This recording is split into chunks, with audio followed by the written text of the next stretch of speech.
হাই friends, কি খবৰ? আজি এখন চাদৰ দহি গুঠিবলৈ ওলাইছোঁ। তাকে আপোনালোকক দেখুৱাম মই কেনেকৈ দহি বটো। তেতিয়াহ'লে ভিডিঅ'টো চাই থাকক। ইয়াত মই লৈছোঁ এডাল ফিটা, এডাল কলম, এখন কেঁচি, চাদৰৰ লগত মিলা ৰঙৰ এটা গুলি সূতা আৰু বেজী আৰু বৰ্ণালী পাত সূতা দহি বুটিবলৈ লৈছোঁ। এতিয়া মই কেনেকৈ দহি বুটো আপোনালোকে চাই থাকক।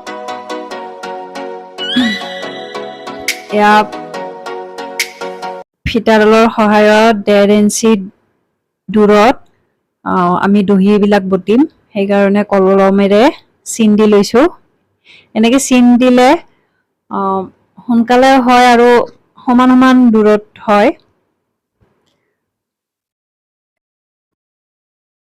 বেজীৰে সূতা দি গৈ আছোঁ।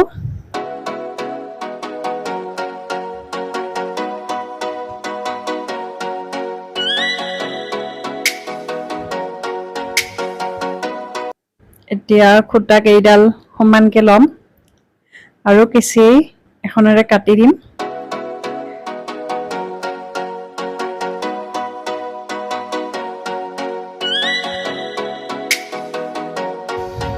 এতিয়া সূতাবিলাকত ওলাই নোযোৱাৰ বাবে এটা এটাকৈ গাঁঠি লগাই যাম।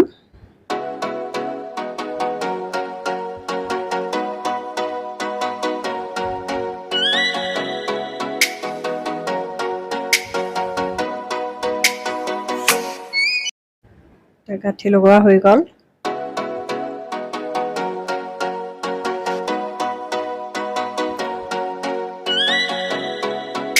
মই দুটা ৰঙৰ সূতা ব্যৱহাৰ কৰিছোঁ, সোণালী আৰু বগা।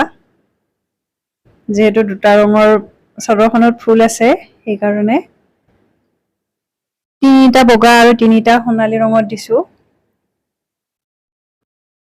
সূতা দুডালৰ মাজত সূতাখিনি দি দিলোঁ আৰু গাঁঠি লগাই যাম। এটা গাঁঠি দিলোঁ, এতিয়া দুটা গাঁঠি দিলোঁ, ওপৰত দিলোঁ গাঁঠিটো। এতিয়া মাজৰখিনিত দি ল'ম গাঁঠি।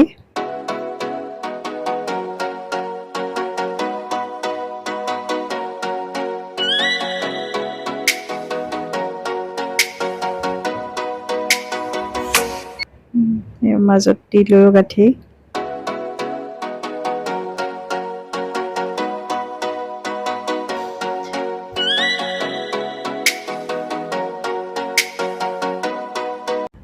গাঁঠিবিলাক দিওঁতে টাইটকৈ দিব লাগে যাতে খুলি নাযায়, আৰু বেছি টাইট কৰিলে সূতাডাল ছিঙি যাব পাৰে।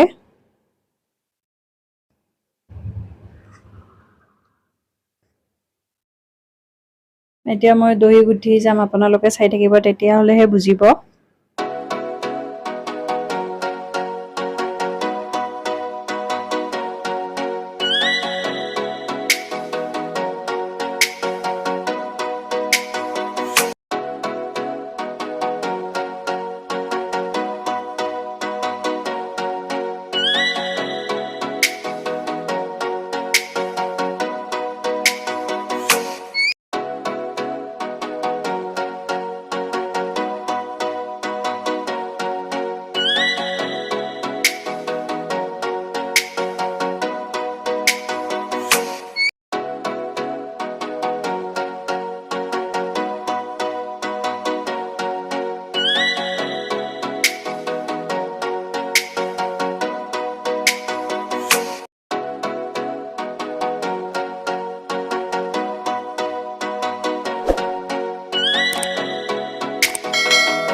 এয়া মোৰ চাদৰখন গুঠা সম্পূৰ্ণ হৈ গ'ল।